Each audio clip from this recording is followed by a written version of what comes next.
The rain came down like it had something to prove. Cold, heavy, relentless. It turned the red Arizona soil to dark clay, washing over the plains with no care for who stood beneath it. Horses scattered, crows vanished, but one figure didn't move. She lay in the mud, face turned to the sky, eyes open, still breathing, just barely. Her name was Tyen, Apache by blood, nobody by name. The men who had dragged her from the mission school said she was a traitor to her own people. The ones who raised her said she could never truly belong to the world they'd built in polished pews and Latin hymns. So she ran, and ran, and ran, until her body gave out and the storm found her. But it wasn't the rain that woke her. It was the sound of boots in the mud, measured, heavier than the storm, coming closer. She didn't lift her head. She didn't dare. A pause, then a voice, low, rough, and steady. "You alive?" She didn't answer. The man knelt beside her, rugged face, eyes the color of hard dirt. He studied her for a moment, then muttered to himself, "Apache, damn fool girl's gonna drown out here." And just like that, she was lifted, out of the mud, out of the storm, toward a fire she hadn't earned, and a man who owed her nothing. Tyne woke to the smell of smoke and old leather. She was lying on a cot inside a narrow room, the ceiling low, the walls rough-cut pine. A fire crackled in the stove nearby, and the sound of rain still drummed on the tin roof, but softer now, more tired. Her body ached. Her lips were cracked. Her dress, soaked through and crusted with dirt, had been laid carefully over the back of a nearby chair. A wool blanket covered her now, rough but warm. Not hers, not meant for her. She sat up slowly. The door creaked open before she could move. "You're awake," the man said, stepping inside. Same voice, same face as in the storm. Older than she first thought. Mid-40s, maybe. Bearded. Eyes like dark clay hardened in fire. "Name's Calder Reeve," he added, setting down a steaming cup on the crate beside her bed. "Coffee. Not strong, but hot." She glanced down, then up, measuring. "I'm not gonna hurt you," he said flatly. "If I wanted to, I'd have left you out there to rot." She stayed silent, but not unsure. His expression didn't change. He just let it be. "Suit yourself. You'll need to eat soon." And then he was gone. Tyen waited 5 full minutes before lifting the cup. Her hands trembled. The coffee was bitter, burned at the edges, but real and warm. She closed her eyes, let the heat settle into her chest. Alive, still alive. The next time she saw him, it was through the window. He was out by the corral, working a restless horse. Ropes, gentle commands, no shouting. His movements were slow and deliberate, more like he was speaking to the animal than breaking it. Tyne watched him for nearly an hour. He never looked up. By evening, she had found her voice. Sort of. When he came in to check the fire, she asked, "Why?" Calder didn't flinch. "Why what? Why not turn me in?" He scratched his jaw. "You think that'd go better for you?" "Better than this." He studied her a long moment.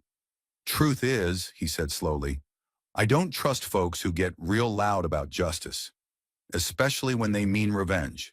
She frowned. "I had a brother," he added. "He died in a raid. Apache war party." Tyen's spine stiffened. "I hated all of you for a long time. Then I realized hate didn't change much, just made me tired." She didn't know what to say to that, so she said nothing. That night she stayed awake long after the fire died down, not out of fear, but out of unfamiliarity. The walls didn't creak the same as the mission school. There were no bells, no hymns, no rules to memorize, no prayers to say, just silence, and her. Over the next few days, she grew stronger.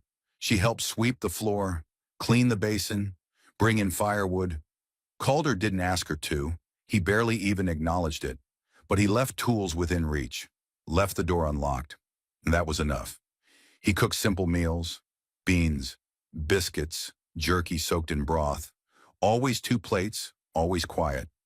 Sometimes she spoke, sometimes she didn't, but she listened to the way he hummed when he fixed saddle straps, to the way he paused before saying anything that mattered, to the way he looked at her, not with pity, with curiosity, and something else.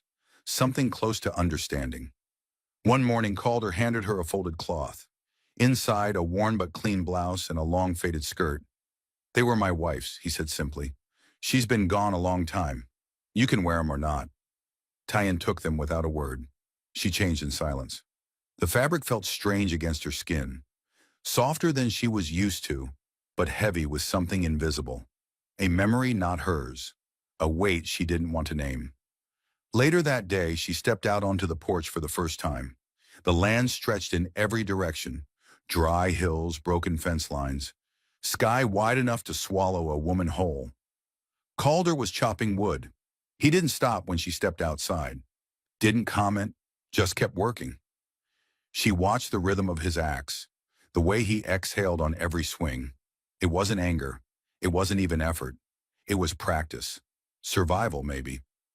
As the sun set, she walked down the slope behind the barn. There, under an old cottonwood tree, was a single headstone. No fence, no flowers. Just a name. Eliza Reeve. Below it, 3 words were carved deep and spare. She kept silent. Tyan stood a long time in the dimming light. She whispered something in her mother's tongue. Not a prayer, a promise. That night over supper, Calder spoke again. "You were taught English," he said. "Yes, but you don't speak unless you choose to." "I was taught silence too." He nodded, stirred his beans. "I don't mind it," he said. Tyan looked up. "I don't either." The first sign came in the form of tracks. Calder noticed them just past the northern ridge. Hoof prints that didn't belong to any of his stock. Deep, fresh, and traveling slow. That meant scouts. Or worse, men who weren't in a hurry because they already knew where they were going. He said nothing to Tyan that night, but he cleaned the rifle he hadn't touched in months. Tyan sensed it anyway. The quiet in him changed. Still low, still steady, but not at ease. She watched him sharpen a dull knife with more care than usual. Watched his eyes linger on the tree line a little too long. "Who is it?" she asked. He looked at her over his shoulder. "Don't know yet." "But you will." He nodded once. "I always do." She returned to the garden behind the barn, pulling weeds from dry earth. When her hand brushed something metal, she paused. It was a small medallion, faded leather cord. She lifted it to the light and swallowed. It was Apache, warrior stamped, but broken, snapped in half at the edge. She hadn't seen one since she was 14. She dropped it like it burned her. That night she dreamed of fire, the mission school ablaze, screaming, men on horseback shouting in a tongue she once knew but hadn't spoken in years. She saw herself younger, running barefoot. Behind her a girl fell. Tyan turned back, and the girl looked up with eyes full of blame. "You weren't supposed to live." Tyan woke, choking on her breath, sweat soaking her collarbone. The fire in the stove was low. Calder was gone, but his coat was draped over her boots. The next morning she asked, "Do you know what they say about me?" Calder didn't look up from the saddle he was mending. "Depends who you mean by they." "Apache. I don't talk to them much." "You should." He looked at her then, carefully. "Why?" "Because if they come here, it won't be for cattle." She told him, not everything, but enough. How she was born in a time of war, between tribes, between worlds. How her mother was white, her father Apache. How her mother died giving birth in a white mission far from where she belonged. How the Apache elders marked her early as something dangerous, not because of what she did, but because of what she was. "Half-blood," she said flatly. "Some call us ghosts, some call us shame." He listened, didn't interrupt. When she finished, he only said, "Is that why you ran?" "I didn't run," she whispered. "I was sent away. The priest said I could be saved. I think he meant changed." Calder sat back, quiet. Finally, "You believe him?" "No," she said, "but I tried to." They sat in silence for a while. Then Calder said, "You're not the only one with blood on both sides of the fence." She turned to him sharply. "I had a cousin, married a Comanche girl. He didn't survive it. She didn't either." Tyan's voice dropped. "Why are you telling me this?" "Because I want you to understand," Calder said. "I don't pity you. I don't fear you. But I do know what it's like to be too much of one thing and not enough of the other." Then nodded. That evening, Tyan walked alone to the cottonwood tree. She carried the broken Apache medallion in her hand. Kneeling, she buried it at the foot of Eliza Reeves' grave. "I won't carry you anymore," she whispered. "I am not what you called me." At dusk, two riders crested the ridge. Calder saw them before they saw him. He didn't reach for the rifle. Not yet. One was white, thin, wiry, mustache like a sneer. The other, Apache, young, painted, eyes full of storm. They didn't ride to the house. They stayed just out of range, watching, waiting. Inside, Tyen stood at the window. Her hand rested on the glass. "They've come to remind me what I am," she said. Calder joined her. "No," he said slowly. "They've come to see what you'll choose." She looked up at him. "And if I choose to stay?" He met her gaze. "Then they'll have to learn to live with it." That night she didn't dream of fire. She dreamed of rain, falling soft on a new roof, on a garden blooming out of dry soil. She dreamed of silence that didn't mean shame. And in that dream, she didn't run. She stood. The first thunder came in the middle of the afternoon. Low and rolling, like a memory returning from too far off to ignore. Tyen paused at the edge of the barn, one hand resting against the doorway, the other still gripping the worn bristles of the broom she'd been using to clear straw. She tilted her head toward the sound, listened not like someone waiting for weather, but like someone who had learned long ago to read what the sky wasn't saying. Calder was out by the fence tightening wire. She watched him roll his sleeves slowly as the wind picked up, and the scent of wet dust curled around the edge of the stable. He looked up, met her eyes for a half-second, then wordlessly kept working. By sundown, the storm had arrived full. Rain came down not in sheets but in long strands, steady and silver, soaking the porch, the corral, the dry line where the chickens sometimes huddled. But tonight everything had gone still. Even the animals had found their corners, and Tyen stood beneath the sloped roof just outside the house, bare feet pressed into cool wood. She didn't mind the rain. Rain didn't ask questions. It didn't wonder who you used to be or why you were still trying to be someone else. Rain just came. She stood like that for a long time, arms folded across her chest, hair damp where it clung to her shoulders. She wore one of Eliza's old dresses again, this one a muted green, too loose at the waist, too short in the sleeves. But she liked the way the fabric moved in the breeze, the way it made her feel less like a stranger to her own skin. Inside, Calder moved quietly. She could hear the scrape of a chair, the clink of tin on tin, a soft grunt as he dropped wood near the stove. He wasn't a loud man, but he took up space, not just physically, but with the way he paid attention to the world around him.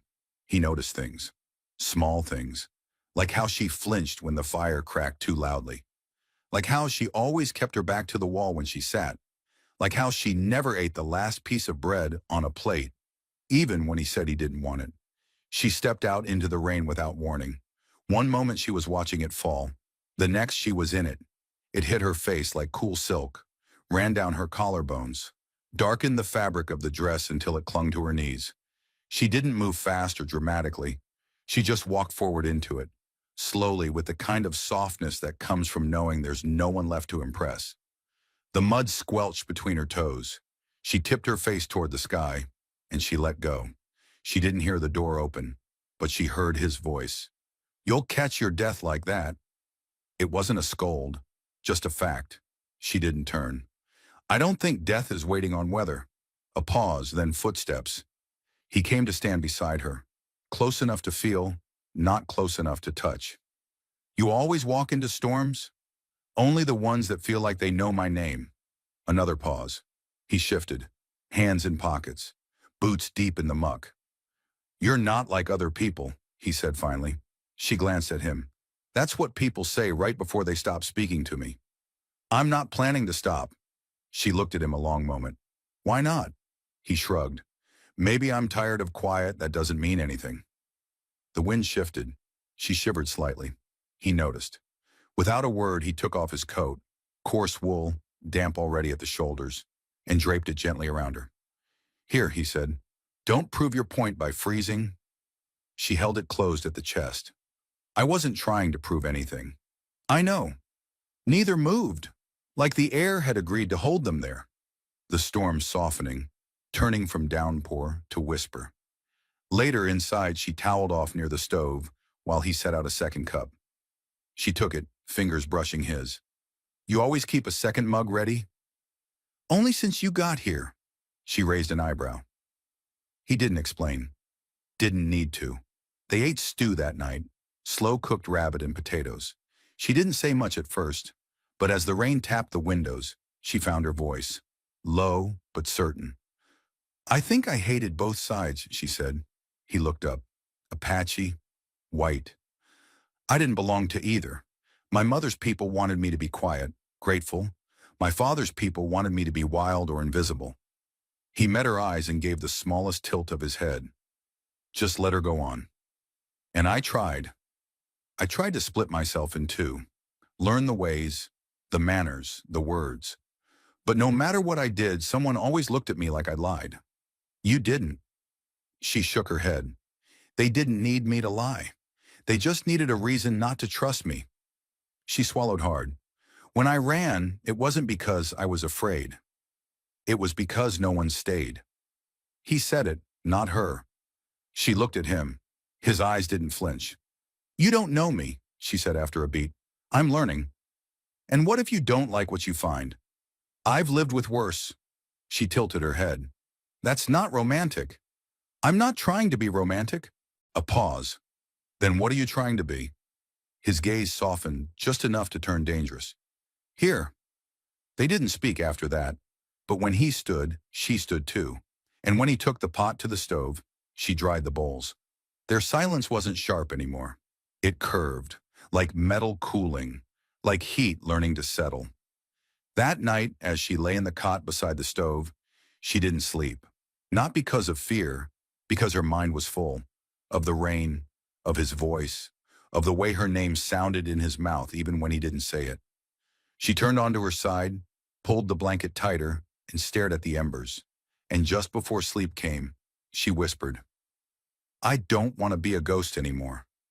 She didn't know if he heard her, but in the morning his coat was folded at the foot of her bed, dry and warm. Tyan had never been to the center of Dry Creek.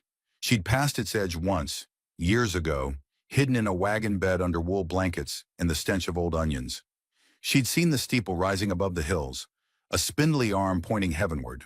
Back then, it had meant danger, eyes that narrowed, tongues that hissed. She hadn't expected to go now, but the forge needed iron, and the postmaster had sent word that Calder's tools, blades for the plow, shoes for the mare, had arrived on the last freight. I can ride in, Calder had said. I'll come, Tyan replied before she could stop herself. He turned to her, searched her face. You sure? She nodded once. Not for courage, but because she was tired of hiding. The town wasn't big. 2 rows of buildings hugging the main road, a church with white paint peeling, a schoolhouse that leaned a little left, and a general store that always smelled like tobacco and burlap. Calder tied the horse near the smithy and came around the side, offering Tyan a hand as she stepped down from the wagon. People noticed. They didn't shout, didn't stare long, but they noticed. A few paused mid-step. A shopkeeper fumbled her broom. A boy was pulled sharply aside by his mother. Tyan kept her chin level. Calder didn't say a word. He just walked beside her, solid and steady. Inside the store it was cooler. Diamond Soins. Mr. Dobbins, the proprietor, was behind the counter sorting nails. He looked up, mouth already forming a greeting. It stopped halfway. Reeve! Dobbins! Calder laid the claim slip on the wood. Here for the freight. Dobbins didn't move. Then slowly, eyes sliding toward Tyan, he asked, Who's your companion? Tyan didn't wait for Calder to answer. She stepped forward. I'm no one's, but I help on the ranch. Her voice was clear, not loud, but steady enough to turn heads. Dobbins looked at her. Really looked, then turned and disappeared into the back. As they waited, Tyan touched the shelf near the counter.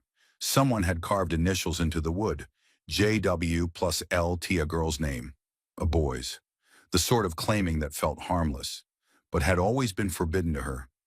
Suddenly, a little girl appeared beside her, blonde, freckled, barefoot. She held out a yellow flower, wilting but bright. For you, she said. Tyan blinked, took it with careful fingers. Thank you. The girl giggled and ran off. Calder watched the whole thing without speaking. When Tyan turned, she found his eyes on hers. Guess not everyone forgets how to be decent, he said. She smiled. It surprised both of them. They loaded the supplies in silence, but something between them had shifted. Not big, not dramatic, just warmer, like a beam of sun that finds the shoulder when the rest of the room is cold. Later, outside the church, they passed two men. One of them, gray-bearded, holding a pipe, snorted. She's that half-blood preacher's girl, ain't she? The other murmured something Tyan didn't catch. Calder stopped. Not fully, but enough. He turned just slightly, just enough for the wind to shift. I heard you. The men blinked. Calder took one step closer. You got something to say about my guest. You say it to her face. Silence. Then a mutter. A retreat. Tyan touched his arm. Not here, she said. He looked at her, then nodded, and they kept walking. Back at the ranch, the quiet felt different. Tyan stood in the doorway of the bunkhouse, holding the yellow flower. It had wilted further, but she didn't throw it away. Instead, she placed it in a small glass jar near the window. Calder watched her from the porch. She looked at me, Tyan said softly, like I belonged in her story. You do, she turned. Do I? He stepped forward. Tyan, I can't fix what people see, but I can decide what I stand beside. She breathed in. I'm tired of being a question. Then be a fact, he said. Let them catch up. That night she didn't sleep in the bunkhouse. She didn't ask permission. She just walked through the back door of the main house, set her boots by the fire, and folded herself into the chair across from Calder. He poured tea without comment. She drank and stayed. The next morning, Tyan awoke to birdsong and the smell of rye bread crisping on the stove. She was still in the main house, still wrapped in the quilt Calder had handed her the night before. And for the first time in as long as she could remember, she hadn't dreamt of running. She just woke, like any woman might, in a place that might one day be hers. Calder was already up, sleeves rolled, hair damp from the basin outside. He didn't look surprised to see her in the kitchen. He only said, "Sleep all right?" She nodded. Didn't expect to. He set a tin plate in front of her. Eggs, bread, the last of the summer apples. I wasn't sure how you take your tea. However you make it, she replied. He nodded, poured 2 cups, and they ate like it had always been this way. Outside, the land steamed under the late sun. August had taken the edge off its heat, but the soil still remembered. Tyan walked the fence line barefoot, dress hitched at her knees. She moved slowly, not because she was tired, but because she wasn't. She could feel things settling, not just between her and Calder, within herself. He found her out there an hour later, sleeves rolled, hammer in hand. Fence needs mending, he said. I saw. Want to help? Her eyes did the answering, just held out her palm for the nails. And they worked, side by side. No orders, no instructions, just motion.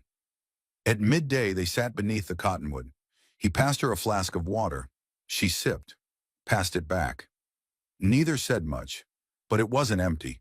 It was full of the kind of things that didn't need speaking. When she finally broke the silence, her voice was quiet. They'll come back. Calder nodded. Maybe. You think I'm worth standing beside? He turned toward her, met her eyes with a steadiness that startled her. I think you're worth standing with. A breath caught in her throat. Then, that's not the same. No, he agreed. It's better. That evening, she found a folded cloth on the porch bench. Inside, a simple linen shirt and trousers, plain but new. Not a dress, not Eliza's. Heron. She held the bundle to her chest, breath shallow. Calder's voice came from behind her. Didn't figure you for lace. I'm not. Figured that too. She smiled, a real one, and he smiled back. Later, as she scrubbed the shirt in the basin, Calder came to the door.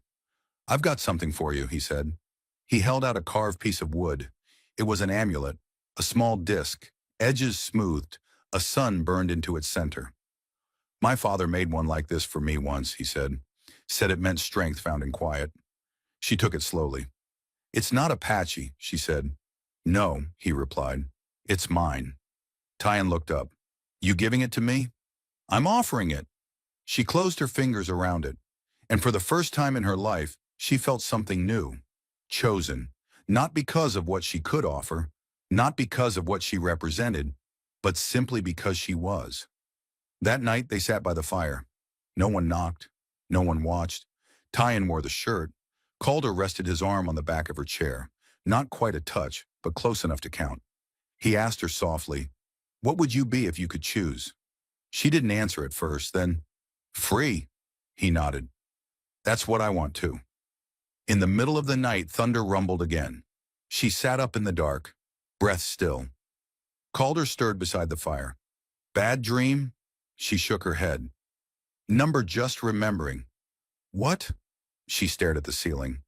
"When I was a child, I used to believe the sky was two-sided," she said.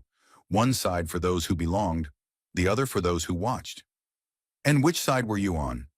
She looked down. "The part that never got to speak." Calder stood, walked over, and knelt beside her. "Well," he said, "I think it's time you did." At dawn, they found the painted Apache boy waiting near the creek. Alone this time. His face was unreadable. Tyan stepped forward. "Why are you here?" He held up a hand, not in threat, in peace. "I'm not here to drag you back," he said. "I'm here to tell you, you're not hunted anymore." She blinked. "Why?" "The old men said to let ghosts be ghosts." "And what do you say?" He looked at her for a long time. Then, "I say, you never were one." He turned to leave, then paused. "In your language, do you still remember the word for stand?" Tyan nodded. "Natsilid." "Then do that." And he left. That evening, Tyan stood at the edge of the field and lifted the amulet Calder had carved to the sky. Not like a prayer, like a marker, like something earned. Inside, Calder prepared supper. She would walk in soon, sit beside him, not because she had nowhere else to go, but because she had chosen it, and because now, someone had chosen her too. It began with quiet, the kind of quiet that settles over a home only when no one is trying to fill it. Calder rose first. He always did. He fed the mare, checked the gate, and stoked the fire before the sun had stretched over the hills. Tyan awoke with the scent of smoke and wild sage. She dressed in silence, no longer in borrowed cotton or stitched lace. She wore trousers now, like he did, with boots broken in by dust and rain. Her hair was braided loosely down her back, tied with a strip of worn fabric she'd torn from the lining of Eliza's old quilt. It had stopped feeling like taking something. It had started to feel like weaving. Outside, the sky hung low with the promise of rain. It didn't worry her. Rain didn't mean fleeing anymore. Rain had become something different now, like breath, like renewal. She stepped out into the yard and breathed in deeply. The air tasted of horses, wood smoke, and whatever it was that came when a woman had stayed long enough in one place to leave her own scent on the land. Calder was by the chicken coop when she joined him. He handed her a basket of feed. "Thought you'd sleep in." "I thought about it," he grunted, which in Calder's language meant good to see you. They fed the birds together, moving in rhythm. When they finished, he gestured to the far corner of the property, just past the cottonwood tree and the thin strip of wildflowers Tyan had planted weeks ago. "Something I want to show you," he said. The walk was short, but it felt longer. Like every step was a memory rising to meet her. The place he led her to was marked only by a small wooden stake. No stone, no carving, just a flat patch of turned earth and the smell of damp cedar.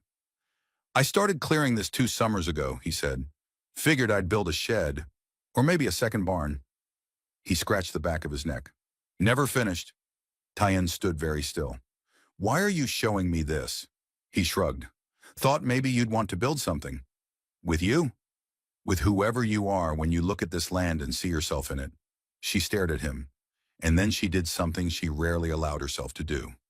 She reached up, cupped his face, and kissed him.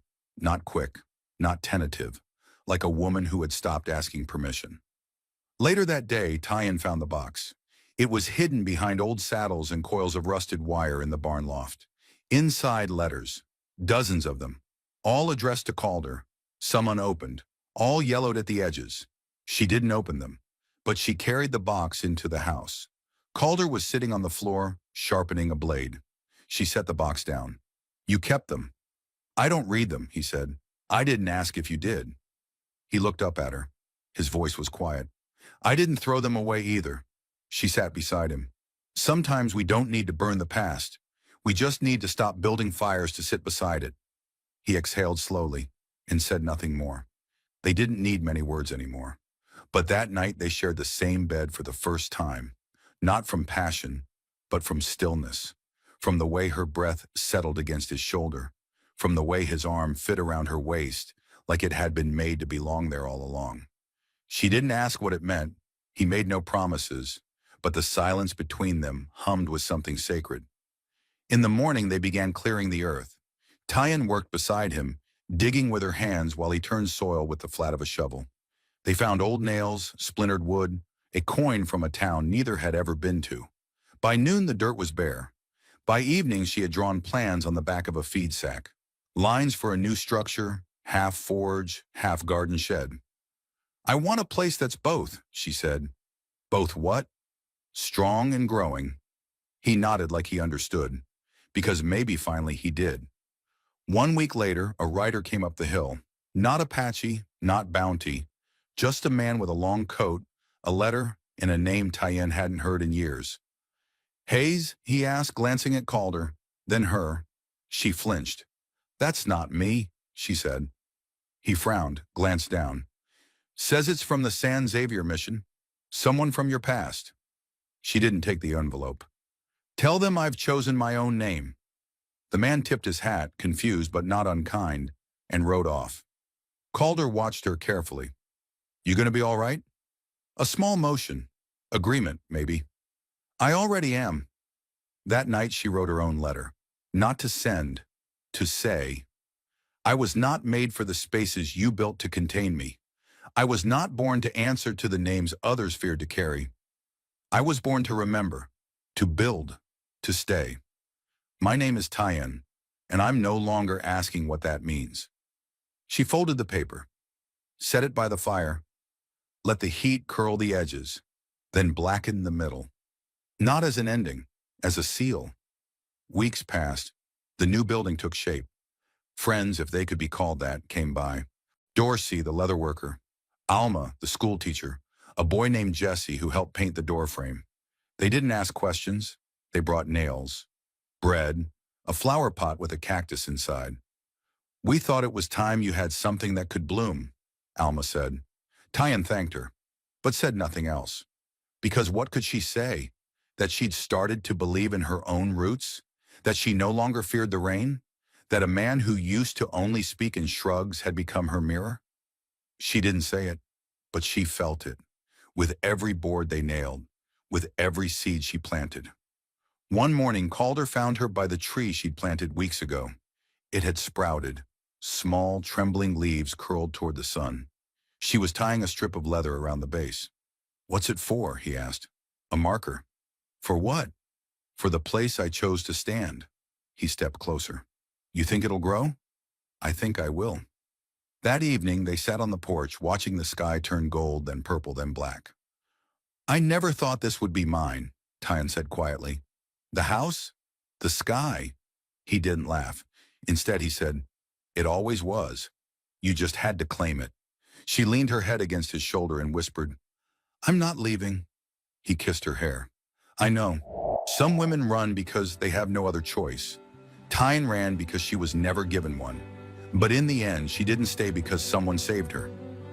She stayed because she saved herself, with sweat, with soil, with silence that finally meant strength.